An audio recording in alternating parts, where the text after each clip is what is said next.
Police entered the silent house, and what they found inside would shock an entire nation forever. A husband was stabbed 31 times, and his wife remembered absolutely nothing about that horrifying night. The door was blocked from outside, but no intruder was ever found entering that quiet house. She was tied up, he was dead, and the truth that followed nobody was ready for. Detectives said the crime scene was staged and the killer had never actually left that house. The police radio crackled loud in the cold December air. Officers rushed toward a quiet Houston neighborhood nobody expected trouble from. A garage door had been sitting open for over 15 hours. Nobody walked in or out, at least nobody in the neighbors could see. When deputies finally entered, the silence inside felt completely wrong. They moved through the dark house, calling names that nobody was answering back. Then upstairs, behind a closed door blocked by a chair, a woman was lying on the floor, hands and feet tied tightly.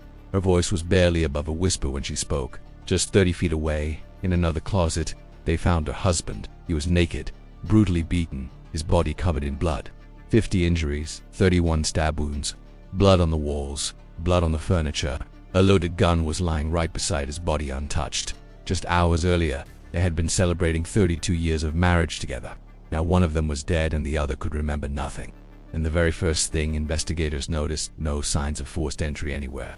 That detail changed everything about how police saw this case. There were no screams reported, no sounds of struggle, no dogs barking. A neighbor had been working in his garage until 1 in the morning. He said he heard absolutely nothing unusual the entire night outside. The drawers inside the house weren't ransacked like a typical robbery would look. They were opened carefully, almost neatly, like someone took their time doing it. A kitchen knife had been placed inside the jacuzzi, not dropped, placed. And Sandra, the woman found tied up, had almost no injuries at all. Just a few minor bruises on her arms, nothing more than that. Her husband had fought so hard his hands were covered in defensive wounds. She had clean hands, unbroken nails, no blood anywhere on her body. Police started building a different theory before the day was even over. A theory where no stranger ever walked through that front door that night. A theory where the scene looked exactly the way one person designed it. Houston, Texas. Christmas Eve 2012, this is the story of Sandra and Jim Melgar. They had lived in a quiet neighborhood on Kelsey Meadows Court for years. Jim was born in Guatemala but came to America when he was 3. His family settled in Houston, the same city where Sandra was growing up too. They met in high school and Sandra said he was genuinely funny back then, always cracking jokes, even the ones that didn't really land at all. He kept asking her out until she finally agreed to go ice skating. That one night on the ice became the beginning of their entire life together. They married in 1980 and built something real over 3 decades together. Jim became a computer programmer and Sandra launched her own medical billing business. They had one daughter named Elizabeth, though everyone around them just called her Liz. Liz said her parents were not just married, they were truly best friends. They traveled together, hiked together, and spent every free moment side by side. But over time, Sandra's health made many of those activities harder and harder. She suffered from lupus, epilepsy, hypothyroidism, and had undergone multiple hip replacement surgeries. Liz had watched her mother go through severe seizures more than once before. She said it was terrifying every single time it happened in front of her. Jim dedicated himself to helping Sandra manage everything she was going through daily. He would spend entire days researching her conditions, looking for any possible treatment. One of Sandra's friends said she was sometimes afraid to even drive a car because of the seizure risk. Sandra truly depended on Jim in many situations. He was not just her husband, he was her support system every day. On the night everything changed, they had spent the day celebrating together normally. Christmas was coming and they had just marked their 32nd wedding anniversary that week. They went to their favorite Mexican restaurant for dinner, talking and laughing all evening. Around 9:30, Jim stopped at a CVS and picked up some drink mixers. When they got home, they made drinks, grabbed snacks, and relaxed in the jacuzzi. They talked about retirement, about selling the house, about traveling more together finally. Jim had just 5 months left before he could officially retire from his job. The next day his family was supposed to come over for an anniversary dinner. Then all 4 of their dogs started barking loudly at something outside suddenly. Jim got up to go check what was bothering the dogs that night. 15 minutes passed and he still had not come back to the jacuzzi. The dogs had gone quiet, so Sandra figured everything outside must be perfectly fine. She got out of the bath, walked toward her closet to get dressed normally. That is the last thing Sandra says she can remember from that entire night. The next afternoon, Jim's family arrived at the house for the planned dinner gathering. His brother Herman knocked on the front door but heard only a complete heavy silence. Jim's black truck was in the driveway and Sandra's silver car was still there. Her man went in through the open garage and unlocked the front door from inside. They called out both names, but the house only gave them silence back. All the blinds were still closed and the air inside felt suffocating and wrong. Herman's daughter turned to him quietly and said, "Something is not right in here." Then suddenly the dog started barking again from somewhere deeper inside the house. Herman followed the sound upstairs, through the master bedroom, into the attached bathroom hallway. A chair had been wedged firmly under the handle of the small closet door. He pulled it away, opened the door, and found Sandra lying on the floor. Her hands and feet were bound tightly together with two decorative scarves from inside. The knots were so tight Herman could not undo them with just his hands. He ran to find scissors, and that is when he found Jim in another closet. What he saw in that second closet was beyond anything he was prepared for. Jim was naked, beaten with extreme force, stabbed over and over again relentlessly. Blood was on the walls, the furniture, the floor, covering nearly everything visible. His legs were tied with a phone cord and rope was wrapped around his chest. Law enforcement arrived before 5 in the afternoon and began processing the scene immediately. 2 minutes after they arrived, 52-year-old Jim Melgar was officially pronounced dead at the scene. His body had more than 50 separate injuries documented by the medical examiner afterward. 31 stab wounds plus severe blunt force trauma to his skull were both confirmed. The defensive wounds on his hands proved he had fought back hard against someone.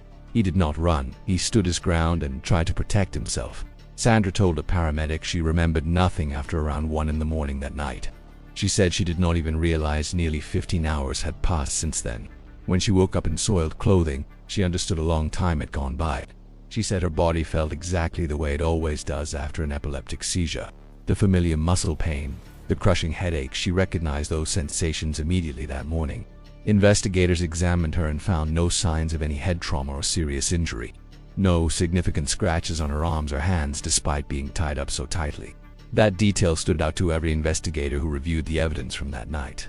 When detectives sat Sandra down and began asking questions, her story stayed the same.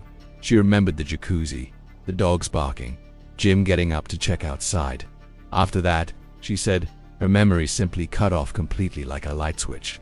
She mentioned one thing that had seemed strange during the drive home earlier that evening. A car had appeared to follow them from the CVS all the way home. She said it stayed close behind them all through their neighborhood before finally turning away. Detectives listened but kept returning to the same uncomfortable and unavoidable questions about the scene. No forced entry. No blood on Sandra. No noise heard by any neighbor outside. The murder weapon was a kitchen knife from inside the Melgar house. The drawers looked too organized, too deliberately arranged to match a real rushed burglary scene. The chair against the closet door could have been set up from the inside alone. Police believed that using a pillowcase or piece of fabric could make it entirely possible. Jim had no ligature marks, suggesting he may have been tied up after his death. Everything about the scene, investigators said, looked like it had been carefully and deliberately staged. Sandra was brought to the Harris County Sheriff's Office for a formal recorded interview that day. She denied knowing what happened and said she never saw or heard anything at all. She denied any disagreements with Jim and described their marriage as genuinely close and happy. When detectives began suggesting she might have lost her temper during an argument, she pushed back. She said that is not what happened and then asked for a lawyer to be present. When asked to take a voluntary polygraph test, she refused, saying she was too shaken. She said she was freezing, trembling, and afraid the results would somehow be used against her. Detectives pointed out that polygraph results are not even admissible in any court of law. She still refused, and that decision became one more thing investigators found deeply difficult to ignore. On Christmas Eve, detectives went to the Harris County District Attorney's office with a murder charge. Prosecutors refused to file. They said the evidence was not yet strong enough to proceed. Forensic results showed no blood in the house except for Jim's own blood alone. Unknown male and female DNA was found on door handles, drawers, the safe, and the scarves. None of those profiles matched anyone in the Melgar family, but none were fully analyzed. Weeks later, a tip came in about a suspicious man seen in the area that night. He was identified as Chad Sullivan, a convicted burglar recently released from prison after an assault. Police went to his house twice and left a note, but he never once responded. He was never brought in for questioning, and that thread was simply never fully followed up. A few weeks later, Sandra said fragments of memory were slowly beginning to come back. She recalled a young, Spanish-speaking woman inside the closet talking to someone behind her back. Investigators did not believe the new memory and continued building their case against Sandra only. Almost 2 years after Jim's murder, in the summer of 2014, Sandra was formally charged first-degree murder. The arrest shocked many people who had followed the case from the beginning. The defense argued there was zero direct physical evidence connecting Sandra to the crime at all. Her hands were clean, her nails were unbroken, and Jim's blood was nowhere on her. They said she was physically incapable of overpowering him and walking away nearly unharmed afterward. They also pointed out that the lead detective later resigned after misconduct in a separate case. The prosecution presented two possible motives: a feared divorce and a life insurance policy worth $250,000. They argued she staged the robbery, tied Jim up, and then tied herself up last. In August 2017, the jury deliberated for 2 full days before reaching a unanimous guilty verdict. Sandra Melgar was sentenced to 27 years in prison for the murder of her husband. She collapsed in the courtroom and could not stop crying after the verdict was announced. Both Jim's family and Sandra's family continued to stand by her claims of innocence publicly. Appeals were filed and denied. A high-profile attorney known for making a murderer took her case. The Innocence Project of Texas announced in 2022 that they were officially taking on her case. Sandra, speaking from prison, says she did not kill her husband and will keep fighting. She says she is going to keep pushing until the truth is finally fully known. Jim Melgar was a kind, hard-working man who made everyone around him feel genuinely warm. His family says finding closure becomes harder with every year that passes without clear answers. Sandra will be eligible for parole in 2031 if denied. She is released in 2044. She will be 85 years old if she serves the full sentence given to her. The question that started this whole story still has no clean and certain answer today. Is a real killer already sitting in prison, or is an innocent woman still there? That question does not go away. That night in Houston still refuses to stay quiet.